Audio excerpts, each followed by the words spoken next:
Well, Mary, just to get started with, introduce yourself.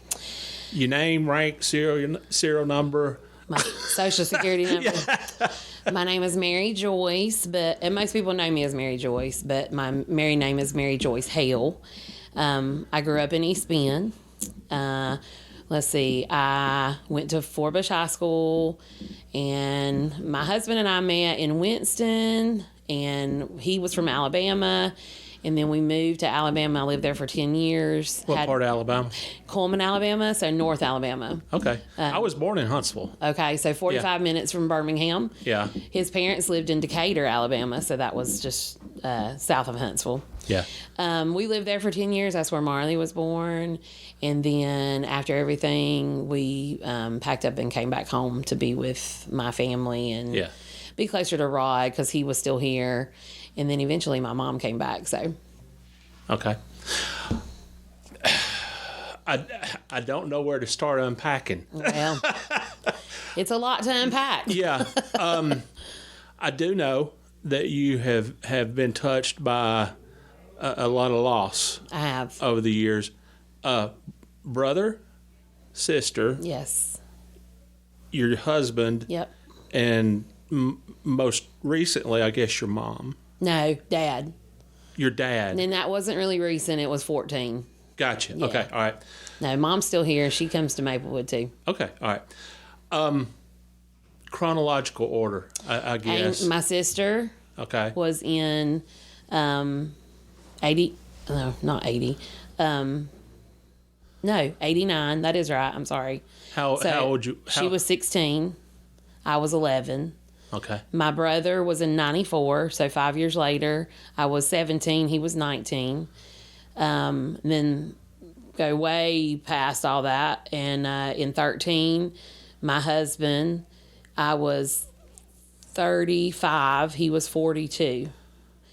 And then my dad right after him in January 14.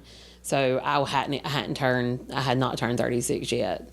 And my dad he was in his 60s, so not very old, but I can't remember exactly age. But he was in his 60s. Okay.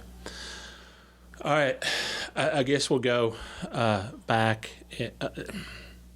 You were 11. Yes. And you lost your sister. Yep. I'll never forget that day. What happened? So I had a basketball game that day, and one of her best friends had just got her driver's license, and they wanted to go to the mall. So they begged Mom, can we please? And Mom let them, as long as it was okay with me, because she was supposed to come to my game. Of course, I didn't care. It was fine because I had other games. Well, they stopped at the school on the way home to see if we were still there, and we had just left. Well, when they left the school, it was on Bloomtown Road. When they left the school, which was Little Forbush, she was over the yellow line a little bit. And not yellow line. Yeah. Well, the center line. Yeah, right. And a car came around the curve and it scared her and she ran off the road and it just lost control. Amy got the brunt of all of it, really.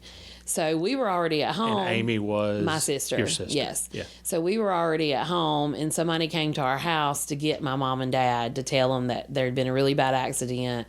So they came and got them, took them. And Mom rode to the hospital with Amy, and the closest hospital they could come, which was Hoots at the time. And she was still alive at the moment and talked to my mom. But once they got there and they worked on her, they just couldn't save her. So yeah. And then my dad came back to get us, me and my brother Lee. And all he said was, we got to go. Your sister's been in a bad accident. We just got to go. So we left. Well, I'll never forget because we didn't know where Rod was and there were no cell phones. He had been at work, but we didn't know if he was on his way home or if he, we weren't sure. And I'll never forget, we passed him on the road and we flagged him down. So we all pulled over and he told him, you need to get in the car and you need to sit in the back with your sister and calm her down. Your sister's been in an accident. We got to go to the hospital. So Rod got in like the big brother that he is, because he is a good one. And he stayed back there with me. And I'll never forget, we were in the library room in the hospital, waiting, and then they came in and told us that she didn't make it. Now, for me, as an 11-year-old, and there's probably things that I don't remember, and I know that Mom and Rod say things that I don't remember, and then there's things that I remember it being one way, and they don't remember it being that way. But I guess as an 11-year-old, it's different, point of view. But I'll never forget the next morning I woke up. Well, when we got home, our driveway was covered. Our house was full of people. It was just the weirdest bad dream I'd ever been in. But it was weird, too, because I was 11, and I was like, what do you mean my sister's not alive anymore? I'll never forget that next morning I got up and I went straight upstairs because I thought it was a bad dream. I went straight to her room, and that's when it really was like, wow, she's really not here. But it was a long time to really get used to that. I mean, her not being there. That was weird because it was all of us in the house, But then, people say, which I always say, you figure out your new normal somehow, some way, because you have to, right? So we figured out our new normal. And then 5 years later, in about 5 years, it takes a while to figure out your new normal. There's no time limit, but I would say in a good 5 years, we were finally back to a different normal. And then Lee had a bad accident. And I'll never forget that. That was another day I'll never forget. Our next door neighbor across the street ran across the road and said, is Lee home? Or is everybody home? And Lee was not home. And she said, well, I just heard on the scanner that a Joyce boy had been in a bad accident. So we got in the truck, me and Mom and Dad, and we went straight to the scene. And they didn't want us anywhere near the scene, but they had already taken him to the hospital. So we got in the car and went to the hospital. And I'll never forget this. As soon as we walked in the hospital, again, it was Hoots because closest hospital. I'll never forget this. We walked in the door and the staff looked at us and said, that's them. That's the Joyce family. I mean, and he was gone. He was gone on scene. He was already gone on scene. So. Now, how long was this after your sister? 5 years. So Amy died in 89. So about the time you were getting. Yeah. To a new normal as a family without Amy. Not that it would ever have been without her, but you got to figure it out. And my brother Rod had just got married, so, and Lee was so happy. I mean, it was just there were so many things that were with Lee that were so odd because he was so happy those few days, and like at Rod's wedding, he wanted to have his picture made by himself, and we couldn't really figure out why, but I mean, it was okay with everybody. So once we got those pictures back, we had all these pictures of him in tuxedo by himself just because he wanted to. How soon after Rod got married? That was the end of May, and he died on June the 1st. So just a few, like 3 or 4 days. No kidding. Yeah, it was crazy. It was bad. So here we go again. Now, was Lee older, younger than you? Lee, I'm the baby of 4. Okay. So Rod's the oldest, and I'm the baby. So Amy and Lee were the two in the middle. So it was Rod, Amy, Lee, and then me. Gotcha. But me and Amy were close, but not as close as I wanted to be. But of course, I was 11 and she was 16, and so I got on her nerves, and I wanted to be like her. Surely not. No, right. And then Lee, we were really close because we went to high school together a year, and I don't know, he was just my brother that looked out for me. We were the ones that were always at home, just the two of us, and even though he could be mean to me sometimes, he still, I mean, we were still really close. Was the older brother. That was his job. Yeah, I know. I know. So, and Rod was gone at that point. He was gone. He'd already moved out of the house, so it was just me and Lee. So, me and Lee were really close, and and that was a whole different ball game for me at 17. From 11 to 17, it was a whole different ball game. And those years don't match up, 11 and 17, does it? So I guess I was 16 when he died. I had to have been because that's 5 years. So, yeah, I said that wrong. So, I was 16. But, yeah, whole different ball game. But I'll never forget again, we get home that evening and our driveway is covered. Our house is full of people. All I wanted to do was go to my room with my friends, which I did.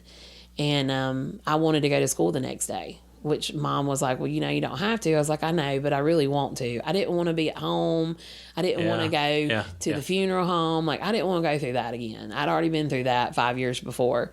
So I went to school that day. Did you really? I did. And I'll never forget. People whispered about me, but I just wanted to be with my friends. I didn't really want to. I mean, I was 16 years old. I just didn't want to be in a slumber mode at home all the time, and I didn't want to go through all that. So I went to school. But every teacher was so nice to me. I didn't really do anything that whole day. I did whatever I wanted to do that day. But it was weird because I even wore Lee's clothes to school that day. It was weird though because he wasn't there anymore. And everybody knew him because I was only a sophomore. He had just graduated. So everybody knew him and everybody knew us. And it was just weird. What year was that? Was 94? 94. 94. Yeah, okay. That was 94. So I was a sophomore that year because he graduated in 93. No, he would have graduated in 94. I started high school in 93. And he was actually driving his vehicle. Amy was not driving. She was a passenger. So that was two different things as well. So again, it took us a while. And my mom and dad decided they wanted to sell our house. And then we sold the house and moved just so I could finish out high school here. And then once I got settled, what I was going to do after high school, Mom and Dad moved to South Carolina, which is where my mom is from. And she wanted to be closer to my grandparents because they were getting older. And, right. And I think it was probably a good thing for them just to get away from here. It was a lot, My perspective is a sister, but I can't imagine a mom or a dad's perspective. Right. And my mom was always the one that would guide us through it all. She was the one that, her faith is so strong, and she's the one that taught us that. She's the one that showed us that. I'll never forget when Amy passed away, she was broken, of course. But when Lee passed away, I'll never forget my brother, Rod, had to lean back into the limo and tell Mama, it's okay, but we got to do this, because she didn't even want to get out of the car because she was so broken at that point.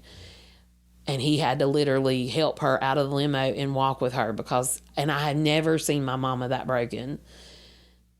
That was probably one of the hardest things. But on the other side of that, she never forgot that she had two living children. Never. And that's probably one of the biggest things I will always respect about Mom, because so many people lose their way. And when they have other people or kids especially, they don't remember them, or they don't try to help them, or because they're so lost in their own grief and their own sorrow. But my mom never did that to me and Rod. And she's always been an example for me for how to follow the Lord and how to live every day and trust in Him and walk by your faith. And she's always been such an example. But as I got on up into my 20s, the Lord really started working on me more and showing me things about death. It's hard, I can't really explain it, but I'll never forget. I was 25 and I was in this. Me and Brian lived together at the time. This was before we moved to Alabama, and I was in my house and I was doing stuff, and I just always have, how you have God moments, you have aha moments, like that's why. Or I had this moment of death is a part of life. And you have to accept it wholeheartedly to be okay with it. It's the hardest part of life. And there's no really words to say that will help you through it. You just have to understand that we live and we die, and you have to accept that death is a part of life. And I'll never forget, that was like such a resonation with me, because I could accept it then. It made it, not that it made it easier, it gave me a peace about how to deal with it. So then you fast forward to... Is it okay if I ask a question? Yeah, go ahead. Okay. Sorry, I can talk forever. When you're 11, you're kind of still a child. Yeah. Yeah, I don't know how I process that, really. But then when you're 17, you're starting to figure things out. You're not well, in my case, I wasn't nearly as smart as I thought I was. Mm-hmm.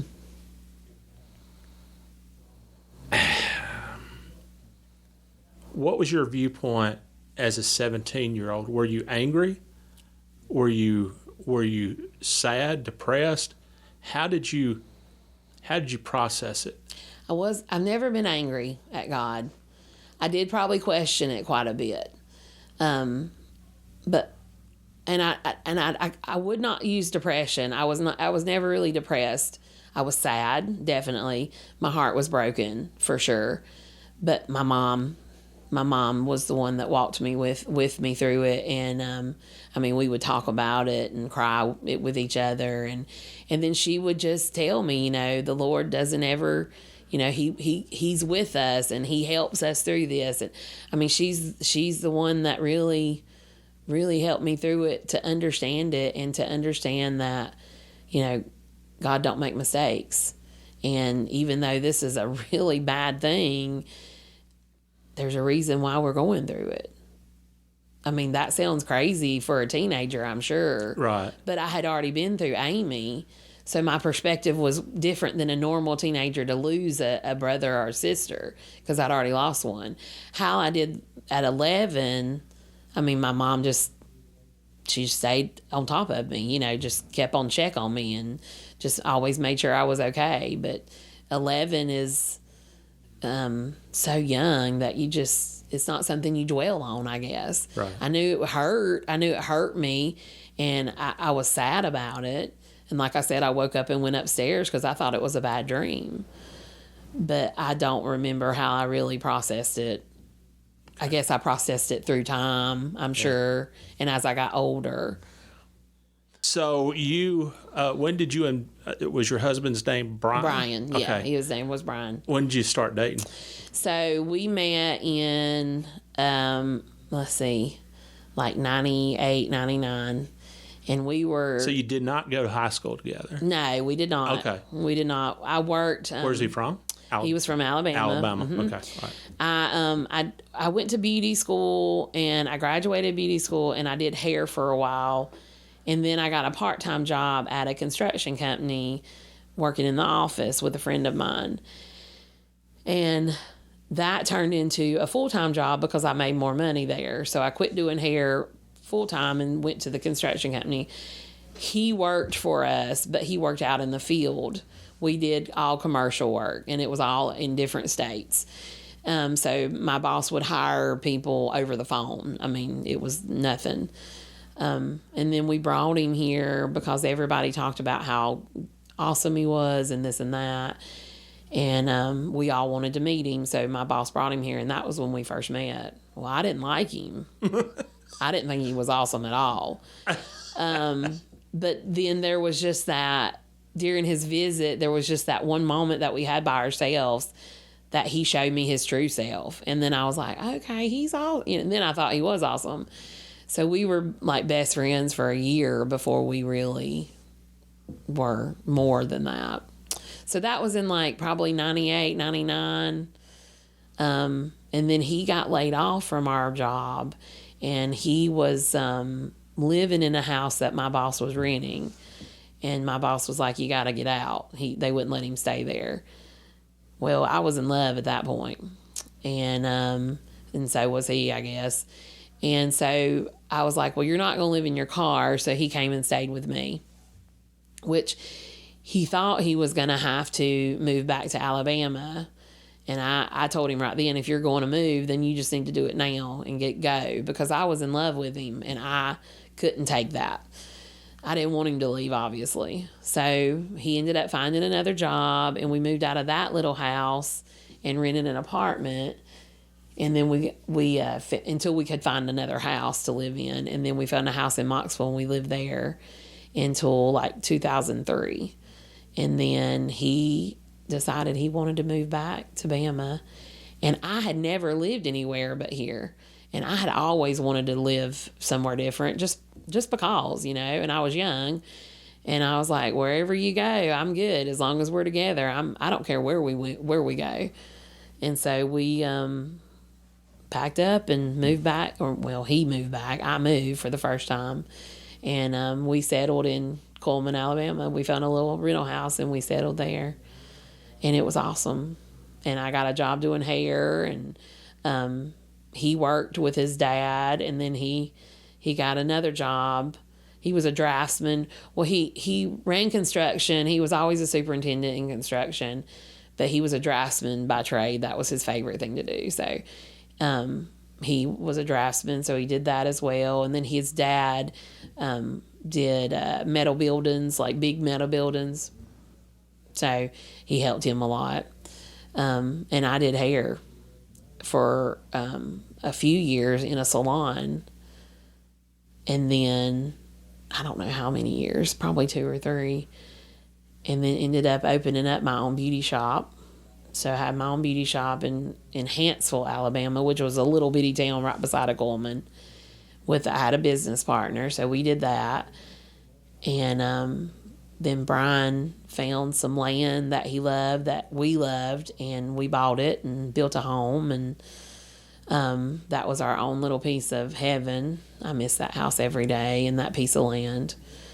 And we moved into that house. We lived down there for 5 years. When we built the house, we moved into our house and had been in Alabama for 5 years. And the first year of our house is when I found out I was pregnant with Marley. And we had Marley there, and we didn't have her in the house, but we had her. We lived there. I was with you. Yeah, we lived there, and after Marley, and this is not ideal for people, I know, but we still were not married. We had not been married the whole time. It was something I wanted, but it was something that he was not sure about, because he had been married before, and I can go on, but not gonna. So after we had Marley, I pretty much was like, so we really, I want to get married. I don't want to live in a house with a child and not be married. And so I pretty much gave him a 30-day ultimatum and was like, this is it, or are we going to have to do separate and whatever.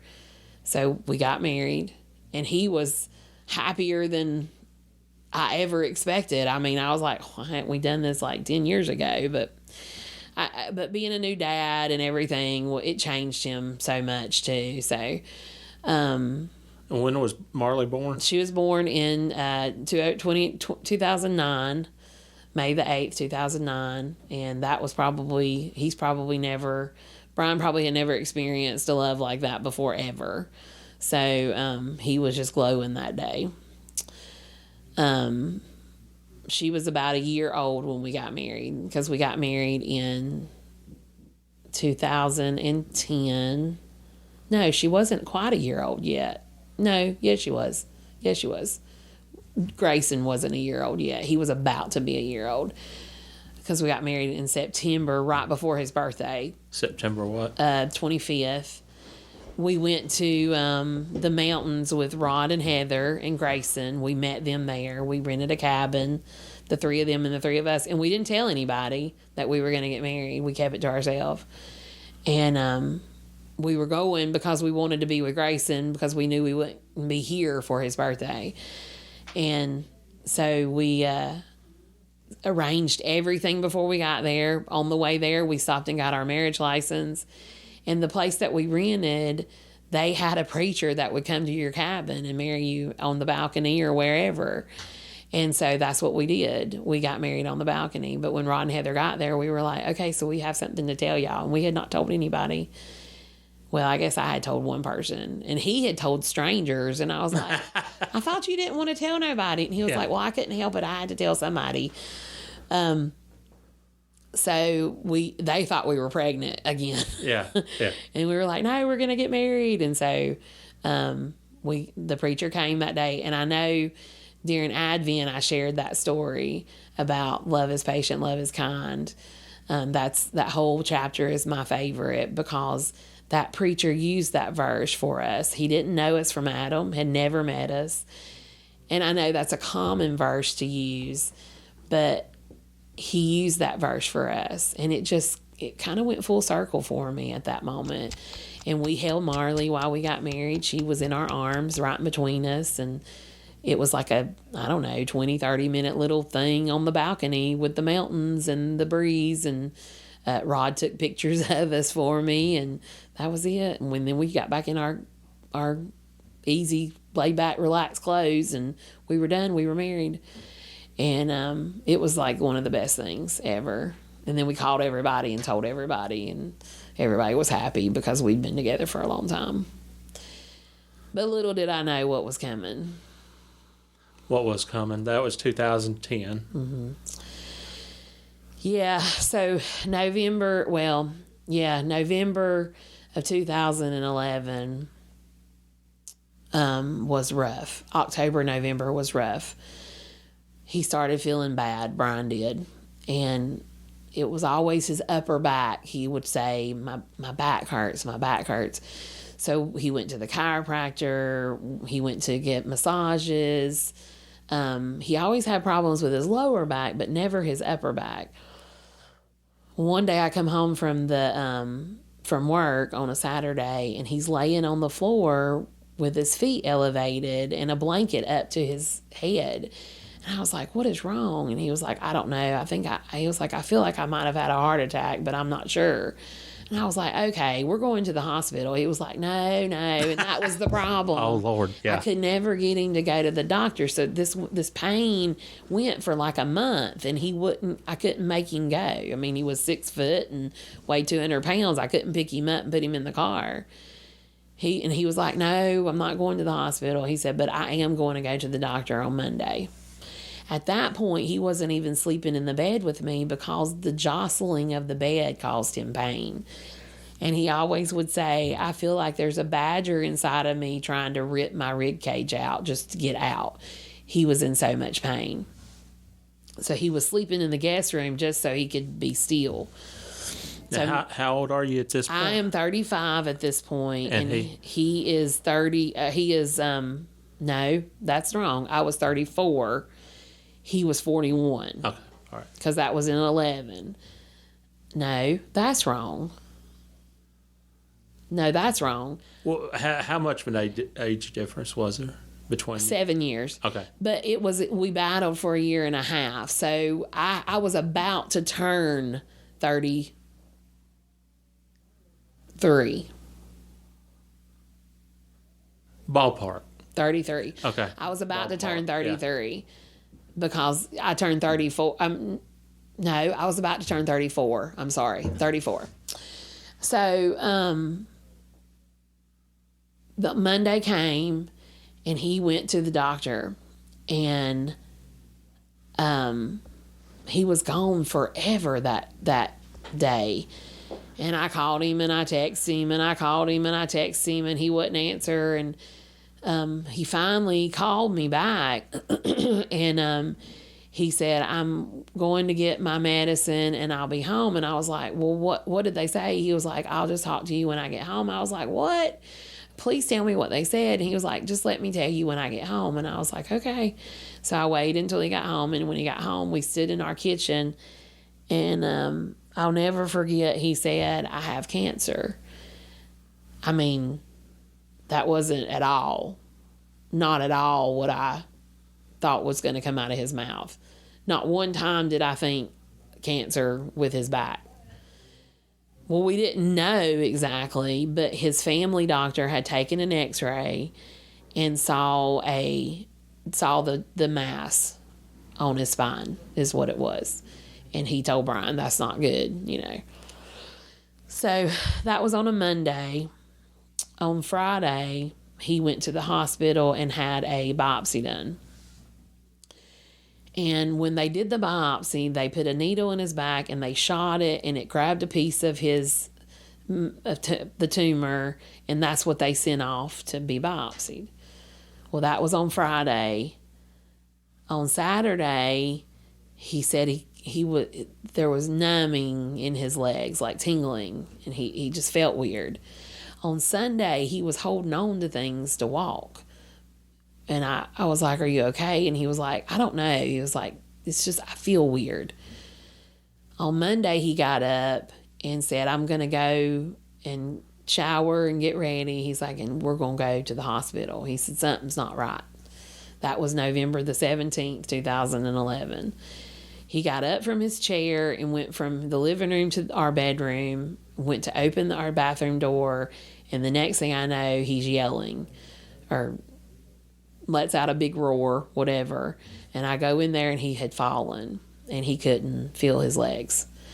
So I got him up, and he shuffled into the living room, and we got him in the chair. I called my mother-in-law, and my brother-in-law was at home with her. And I said, "I need y'all to come here and help me get him in the car. Something is really wrong." So we got him in the car. And this was from Friday to Monday, so it was just a couple of days. So they came, and my brother-in-law helped me get him up and get him in the car.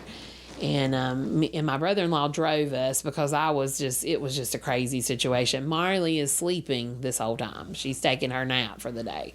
So Nana stayed with her. So we went to the local hospital, and we got him in. They took him back immediately. And his cancer had spread from that mass on his back, down his spine, and into his pelvis already from those few days. And they told him he needed to go he needed to talk to a neuroscience spine surgery ASAP. So where did we want to go? So we transferred to UAB, which is like 45 minutes from us. And UAB is a great medical hospital. So we transferred there. I went home, and just so I could see Marley, so she could see us. Of course, she was happy as she could be. She didn't know. How old was she? She was 3. 3. Okay. No, she was 2.5 at the moment. She was happy as she could be, and Nana was with her. She loved her Nana, so she was with her. So I went home to get some stuff and just to kiss on her and love on her for a minute. And I went straight to the hospital. Of course, I lost it, obviously, So I get to the hospital, and when I get there, the surgeon's already in the room talking to Brian. He's got to have spine surgery ASAP to get the pressure off his spine to even have hope of maybe walking again. But we got to do other things first before they do the surgery. So, they do x-rays, they do an MRI overnight, it was a long, hours of an MRI. I think they did it with contrast so they could really see what was going on. And they did a biopsy. And the next morning, we found out that he had multiple myeloma. It had spread down his spine and into his pelvis.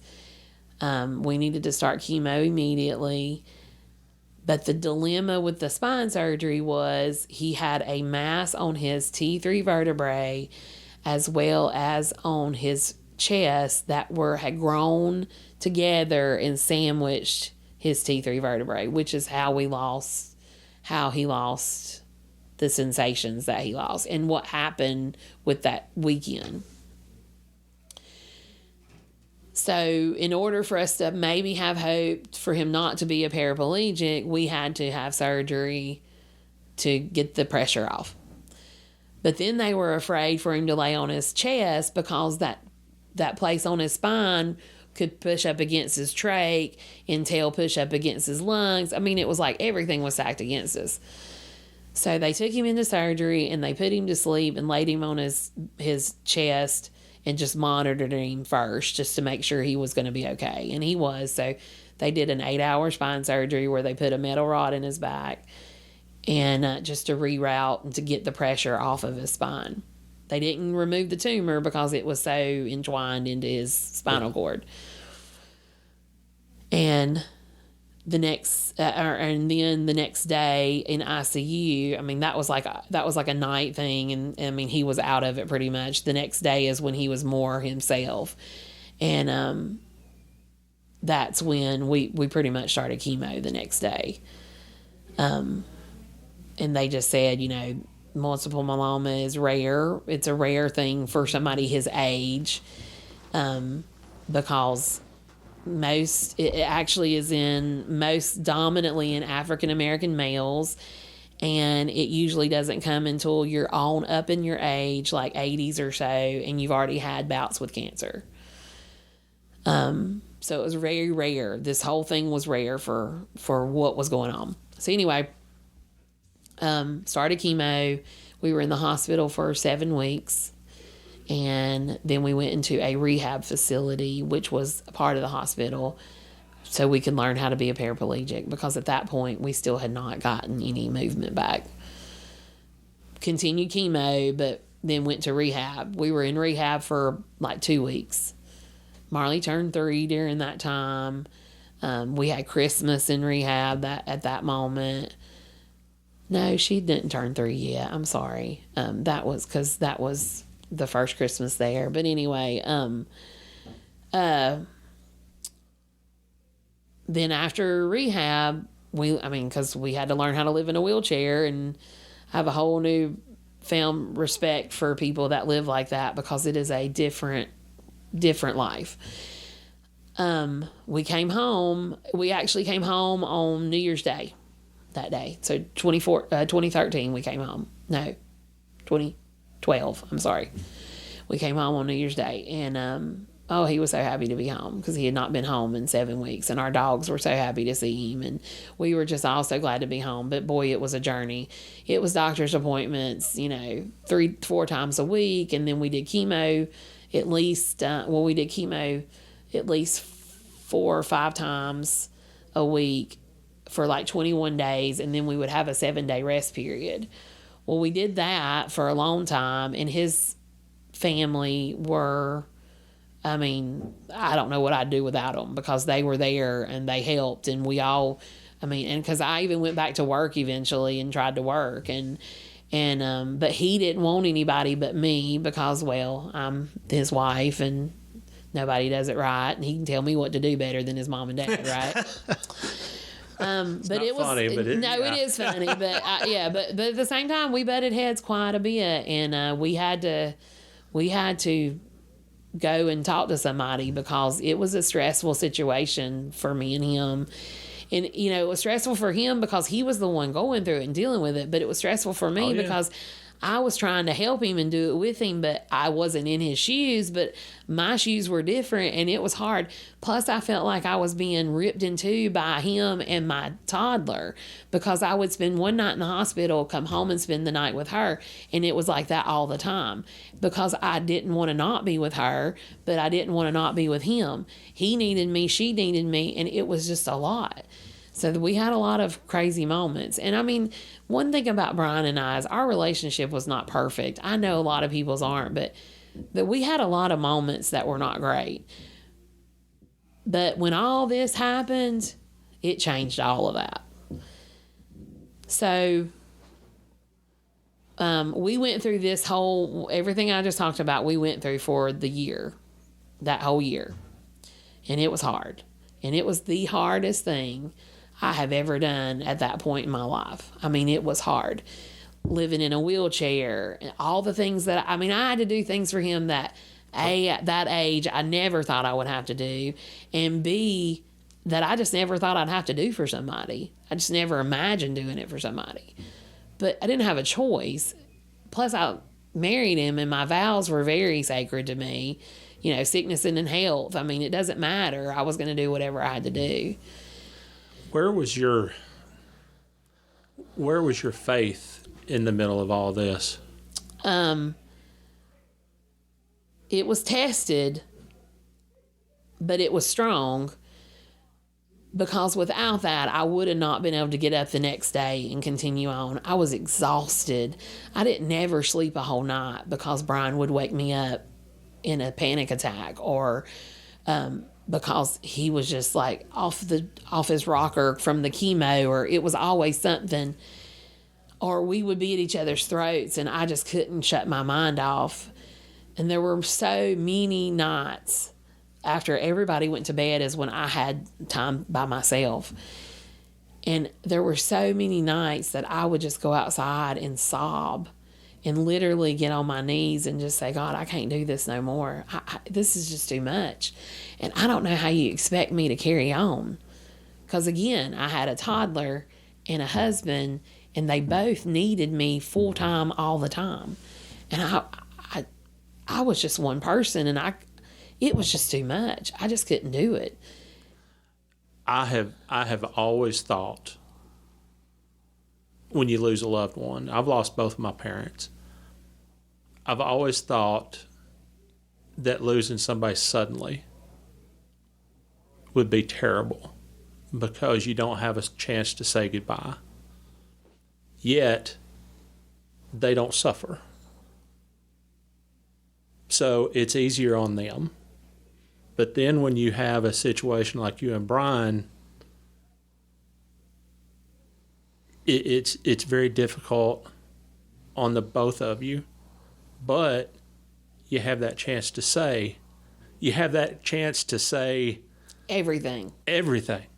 And you have a chance to say goodbye. Yeah. So I think, I know in my case, you have a chance to do all the however many steps of grief there are, I think 12, whatever, 7, whatever. It's been a long time since college. But in a case like that, you have a chance. It's easy. I don't want to say it's easier on you, but you have a chance to deal with it, accept it, and so forth. Yeah, you think you do. It's still hard to accept, but you think you do, yeah. And I've been asked that question many times, which one, right? Which one was easier for you? No, but which one was easier for you? Well, none of them were easy for me. But I don't want to see somebody go through what he went through, and I don't know that I ever want to do that again. If I have to, I will. Obviously, the Lord made me who He made me for a reason. But here's the biggest thing I think throughout that. My faith was definitely on point, because any moment I had to myself, I was talking to God. Any moment I could any moment that I didn't know what to do, or if I was just so tired that I just thought I can't do this, I would say, okay, Lord, just you're going to have to push me, keep pushing me. It all came full circle for me during that time. So many things came full circle for me. Amy and Lee came full circle for me at that time, because I honestly believe that I had to go through that in order to do this. Or I know that I wouldn't have been able to do it. Now, maybe I would have been, because God knows. But because of the things He taught me through those two, wow. I honestly don't think I could. I really don't know that I would have been able to do it. It was a lot for one person. And I had a ton of help and a ton of hands, but it was all on me because I was his wife. I was the one he wanted all the time. He didn't want anybody but me, which was fine, but it was a lot. And then I was the mama that the little toddler always wanted, of course. And had no concept of what was going on. No, it was just Daddy was and she doesn't even really remember Brian walking. She remembers him in a wheelchair. Wow. And and laying in his bed with him, and because eventually he got put in a hospital bed, and beside of our bed, and Marley would jump in the bed with him, and they would watch cartoons, but she doesn't remember him walking. She doesn't remember Saturday being Daddy days, because I would work and she would stay at home with him, because before that she would go to work with me. She doesn't remember all that. So yeah, to her it was just a part of her world. And we had to explain it, we had to talk to her, but we also included her. We would take her to doctor's appointments. We would, appropriate ones. We would take her sometimes for chemo, but that just entailed me and her sitting in the waiting area. He would go back. We would stay out front. We didn't always take her, but we did because it was joy for us, and she was our child, and we didn't want her to leave her all the time because this was going on in our life. But yeah, if it hadn't have been for Amy and Lee and going through what I went through at a young age, I just know that God prepared me. I don't know how else to put it. I don't know how else to see it but that way. And if it weren't for him, period, I wouldn't have made it through any of that. I would have never made, not taking anything away from my brother and sister, but that journey is the hardest I've been through in my life so far. And Amy and Lee were very hard for me. But that was a whole different ball game for me. A, I was older. B, that was my husband, the person I was going to grow old with. And I wanted to have more babies, obviously. And C, so much was just ripped away. Our world was just completely turned around during that time. It was with Amy and Lee too. So I don't ever take away from that. But it was just a whole different thing. That came full circle for me. And then another thing that came full circle for me was mine and Brian's relationship. We went through a lot of hard things in our relationship. But because of that, and this happens so many times, and if I can ever give people advice, I always tell people how much you love them and be with them, and who cares about what other people's done to you in your past? Don't hold back from people. Brian did that to me. He held back from me because of his ex, because she hurt him so bad. But when he got sick, he told me he loved me all the time. He hugged me and kissed me all the time. He thanked me all the time for being there. All the time. I wouldn't be able to do this if you weren't with me. Before, he did it occasionally, but he didn't do it enough. Not for what I wanted anyway. My emotional needs weren't met, really. But I loved him, and I accepted him for who he was, and I was okay with that because I knew I couldn't change him. But that all came full circle too because it brought us closer together. Anything we had unresolved, we resolved. We cried, we laughed, we took care of everything. So when he left me, I had no regrets, nothing open, no questions, no nothing. We took care of all of it. So many full circle moments. And full circle moments are hard, but I love them because it makes life a little bit easier to live. Now, we go through that year, and we probably need to stop. Yeah. Okay. Because I'm not done. I just say that because there's some other things to that I want to add because there is other moments that I had before he left me. Okay. We can pick up next Sunday? That's fine. Is that okay? Yeah, that's fine. Okay, all right. That'll be fine. All right. If you're looking for a church home, or do you want to be a part of a family? If you're looking for a place to grow. If you're looking for a place to worship. If you have questions about your faith. If you'd like to talk to somebody about being a Christian. Come see us at Maplewood.